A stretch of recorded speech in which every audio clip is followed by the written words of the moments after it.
पालकमंत्र्यांच्या बरोबर आणि उपमुख्यमंत्र्यांच्या बरोबर जो आपणास मी फोटो दाखवला त्यामध्ये एक व्यक्ती जो क्लब मालक आहे, जो जुगार अड्डा चालवतो, जो मटका व्यवसाय करतो आणि ह्या 2 नंबर धंद्याच्या मिळकतीतून मग ह्यांचं काय साठलोट आहे का मिळकतीत?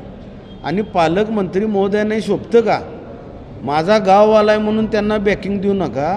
त्याचे उद्योगधंदे काय आहेत? तो समाज चांगला आहे का? त्याच्यामुळं समाजात चांगल्या पद्धतीची तरुण पिढी तयार होईल का? याकडं पालकमंत्र्यांचं दुर्लक्ष आहे. असंच ते दुर्लक्ष करत राहिले तर जो आपणास फोटो दाखवलेला आहे त्या व्यक्तीनं निवडणूक लढवली तर प्रत्येक घराघराच्या उंबऱ्यावर मी अगदी ते जुगाराचं जे कॅट असतं 52 पानाचं ते घराघरात नेऊन दाखवणार की आपल्याला हा प्रभाग जुगारडा करायचा आहे की या प्रभागाचा विकास करायचा. आणि या माझ्या स्टेटमेंटकडून पालकमंत्र्यांनी सावध राहावं. अशा व्यक्तींना प्राधान्य देऊ नये, अशा व्यक्तींना त्यांच्या गद्दार सेनेमध्येही घेऊ नये.